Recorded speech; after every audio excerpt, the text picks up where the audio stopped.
Hello friends, in this video we will be learning numericals based on continuous time convolution.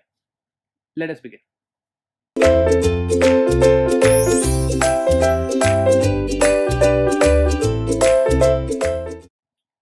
Question number 1 is appeared on the screen. It says perform the following convolution using properties. Of course, indicate they don't ask you a particular problem by asking you the method to be followed. It is your choice to select a particular method. But here, just for the practice, I have mentioned that you have to do it using properties. Now for this, we will recall the last video lecture where we have already learned to convolve two rectangular pulses together. So we have learned that in two categories, that is convolving two rectangular pulses having equal width and convolving two rectangular pulses having unequal width. Those pulses which has equal width produces triangle after convolving, whereas if two rectangular pulses are convolved of different width, then it produces a trapezoidal pulse. So in this case, first of all, let us guess that whether we are supposed to get a triangle or whether we are supposed to get a trapezoid. Please remember, whenever two rectangular pulses are convolved, only two possibilities are there. Either you will get triangle or you will get a trapezoidal pulse, depending upon their widths are equal or unequal. So looking at x of t, check what is the width. If you see, it is starting with -1 ending at 2, therefore width is 3. And if you check the width of h of t, then if you see, the width is 3. Is that right? Definitely it is going to produce a triangle. So when this x of t and h of t are getting convolved, it is going to produce a triangle. Now at least I know that it is going to produce a triangle. The only thing that I'm interested, that at what point my triangle will start and at what point my triangle will terminate. So to know that, what I really need is upper limit and lower limit of y of t after x of t and h of t gets convolved. So let us record what is LL1, that is lower limit 1, that is lower limit which refers to x of t. So by observing, I can say lower limit of x of t is -1, lower limit of h of t is 1, and addition of these will give me lower limit of y of t. So it is 0, meaning that my y of t will start with t equal to 0. Let us check upper limit. Upper limit 1, that is referring to x of t, it is 2. Upper limit of h of t is 4. So after addition of this, I'll get upper limit of y of t, which comes out to be 6. So I'm knowing two characteristic of y of t. First, y of t is a triangle which will start at t equal to 0, which will end at t equal to 6. So I'll write nature of y of t.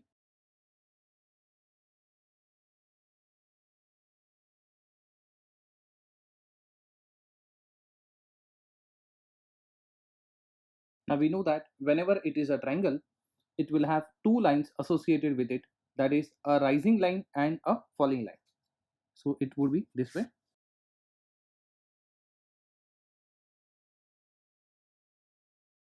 So this is your y of t, which will start with 0, which will end at 6. And also by property, we have learned that duration of rising line and falling line is always same. In that case, what I really understand, I'll get a middle point over here, that is 3. Therefore, duration of rising line is also 3 and duration of falling line is also 3. And in fact, it is always equal to the width of the rectangular pulses. So if you see, width of x of t is 3, width of h of t is also 3, then width of rising line as well as falling line is also 3. So this is what I'm talking about. So we are just trying to apply the properties that we have learned. Now only thing that I really don't know, what is the magnitude of this triangle, right? So to know this, if I could know what is the slope of each line, then it will help us to get the magnitude of this triangle. That is the highest magnitude or highest amplitude of this triangle. So how do I get this? So first of all, I should know a property that slope of a rising line as well as falling line, magnitude wise it is same, because we know that I cannot say slope of both the lines would be same, because the rising line will have positive slope and the falling line will have negative slope. But magnitude of this slope is always equal to amplitude of x of t multiplied by amplitude of h of t. So by formula I know slope is always equal to amplitude 1 multiplied by amplitude 2, where amplitude 1 refers to height of x of t, which is 4, and amplitude 2 refers to height of h of t, which is 3. So 4 3s are, it is 12, meaning that this line will have positive 12 slope and this line will have definitely negative 12 slope. So now with this slope information, I'll try to get the height of this triangle. Let us understand what is meant by a slope. Slope means change in y upon change in x. For example, when I say slope is 12, it means if x changes by 1, then y changes by 12. That is what we call as slope equal to 12. That is, when x changes by 1, y is going to change by 12. If x changes by 2, then of course y will change by 24. Naturally, when x changes by 3, y is bound to change by 36. So now we know very well this height of this triangle is 36. So in this triangle, I know that at what time it is starting, at what time it is terminated, what is the slope of each line, that is rising line, falling line. I know what is the height of triangle, and this is enough for me to know what y of t really looks like. So what y of t I have drawn, it is nothing but a convolution result. So without actually performing the convolution, without actually expressing x of t in terms of steps, expressing h of t in terms of steps, and rather than actually convolving them together and then to draw a triangle, it is quite a lengthy procedure. So as I said in the last video, if you know the properties in and out of convolution, then it becomes easy for you to get the result, right? Let us move to next problem. So the next problem, GATE 2007 problem, it is the signals x of t and h of t are shown in the figures are convolved to yield y of t. Which one of the following figures represent output y of t? So they have provided us 4 options. So what is expected that I should convolve these two, and I must get one of the result which is shown in A, B, C, D options. Let us start. So let us try to imply some properties on this. So I'm going to start with lower limit and upper limit. We know that for y of t, lower limit is always lower limit 1 plus lower limit 2, where lower limit is the starting point of x of t. So if you observe, it is -1 plus lower limit 2 refers to starting point of h of t, which is 0. So -1 plus 0, it means -1. It means our y of t is going to start at t equal to -1. Similarly, upper limit will be equal to upper limit 1 plus upper limit 2. So upper limit 1 of x of t is 1 and upper limit 2 of h of t is 4, meaning that our y of t will terminate at t equal to 5. So let us observe all options together. In option A, it is starting with -1 ending at +7. Then definitely lower limit we are satisfied with, but upper limit is wrong. It means option A is not the correct option. Look at option number B. It is starting with 0. So here only I can cancel it. Option C, if you see, it is starting with -1 ending with 5, which is going with our lower limit and upper limit. But even option D is having the same, that is lower limit equal to -1, upper limit is 5. It means now the competition is between C and D. But just by looking at the properties, I am succeeded in eliminating incorrect options. So option A and option B are definitely are not our cup of tea. So we have to select one of the option out of C and D. So if you apply one more appropriate property, I'm sure you can select one of the option. So what other property I can go on applying? So let us apply area property here. We know the property for y of t, area is a1 multiplied by a2, where a1 refers to area of x of t. So how do we get area? Of course, area 1 is nothing but integrating x of t from minus infinity to plus infinity, because area means area under the curve, that is integrating x of t from minus infinity to plus infinity. So minus infinity to plus infinity, if you look at x of t, your x of t is made of delta functions, right? So if you see this delta function is nothing but del of t plus 1, and this delta function is nothing but minus of del of t minus 1. Am I right? So x of t is addition of these two delta pulses together. So it is del of t plus 1 minus del of t minus 1 dt. Am I right? So what I can do is I can actually separate these two. So integrating minus infinity to infinity, del of t plus 1 dt minus integrating over minus infinity to infinity, del of t minus 1 dt. Is that right? We know one property of delta function. Delta function, irrespective at what time interval it does exist, area of delta function is always unity. Is that right? Because integration gives you area, and area of delta function, irrespective where it is situated, the area under the curve is always 1. Meaning that this integration will result in 1, and even this integration will result in 1. Try to understand, we have a negative sign in between. It means 1 minus 1 will result in 0. Moral of the story, area under the curve of x of t is literally 0. Is that right?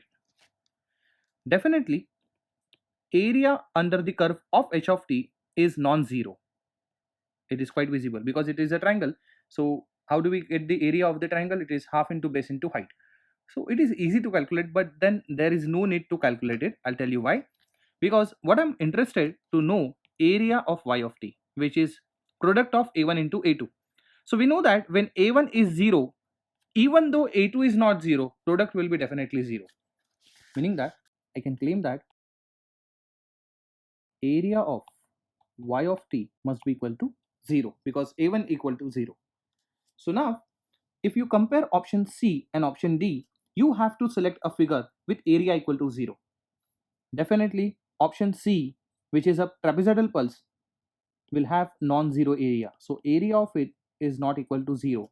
But if you observe option number D, then it has some positive area here and it has some negative area here, and they are equal and opposite. Definitely they will give you equal and opposite area. Addition of this will definitely equal to 0. So area under the curve for option number D is equal to 0. So now option number D is going with our criteria.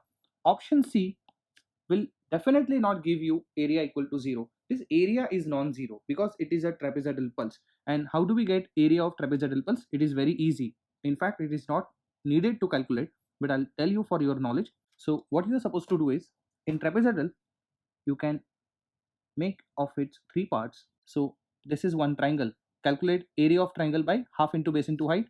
Even this is a triangle. This is again going to give you half into base into height as area. And this is simple rectangle. So by using L into B formula, you can calculate the area of this rectangle. So definitely this area of option number C is not equal to 0, but area under the curve for option number D is definitely equal to 0. It is going with our criteria. Definitely option number D is the correct option. So this is what I keep on telling, that when it comes to get, you really don't have to solve the problem. Okay. I mean, sometimes you have to solve the problem. There is no option. But sometimes if you know the properties, then it is easy to guess the correct option, right? Let us move to the last problem. So question number 3, GATE 2011 question. X of t is exp. Understand, exp means it is e. Okay, so I can interpret my x of t like this. Your x of t is equal to e to the power minus 2t u of t plus del of t minus 6. So this x of t is applied to LTI system with impulse response h of t equal to u of t. Then the output is. So we have a dedicated video where I have made you understand what happens when you convolve your input with u of t. What happens when u of t is the impulse response. I'm sure you can recollect it. Whenever you apply input to particular LTI system having impulse response as step function, then in case of continuous time system, the system itself acts as a integrator. And if you remember the lower limit and upper limit, it is from minus infinity to t. So let us see. So this is x of t and h of t is u of t. Is that right? Definitely y of t will be x of t convolved with u of t.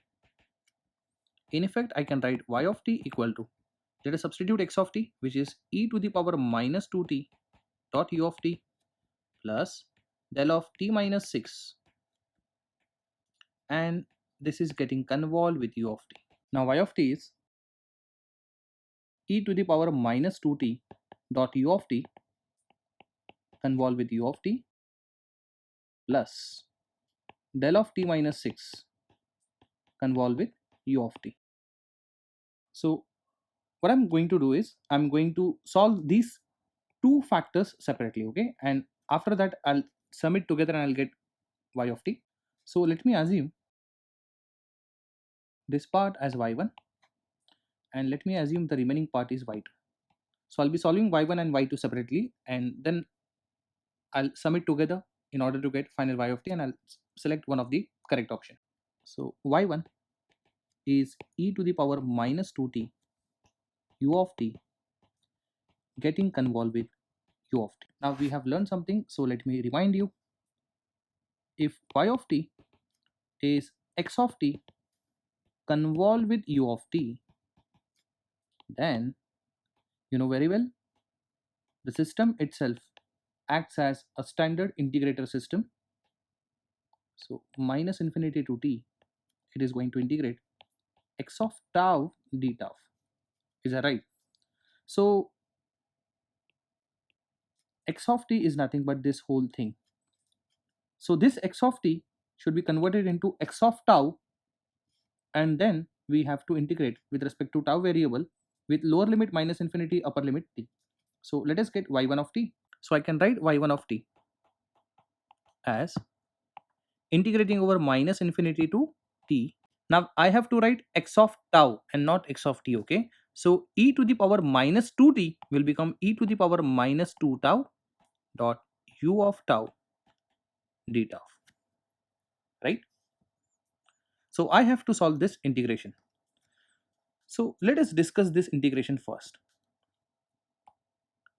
I'm sure you remember this e to the power minus 80 u of t curve, okay? This curve looks like this. I mean, e to the power minus 80 is a negative exponential curve and u of tau does exist only for right hand side. In effect, I get this kind of curve. So what I'm interested to know, from where to where it does exist. It means e to the power minus 2 tau does exist from 0 to infinity only. Am I right? As you can see, it is starting with 0 and it is ending with infinity. What it clearly means that there is absolutely no sense to integrate for negative time scales. Am I right? Because if you see the lower limit of integration, it is minus infinity. So it is starting, even it is including all negative time scales of integration. It is integrating from minus infinity. So it is even involving all negative time scales also. What I really mean, from where to where you are trying to integrate, it is from minus infinity to t. Is that right? Don't forget, our signal does exist only from 0 to infinity only, and you are integrating over minus infinity to t. So the question is, where this 0 should be there? Should it be after t or before t? Then answer, of course, it has to be before t. Is that right? So if you now see, this is your curve, and we are going to integrate it from 0 to t only. Am I right?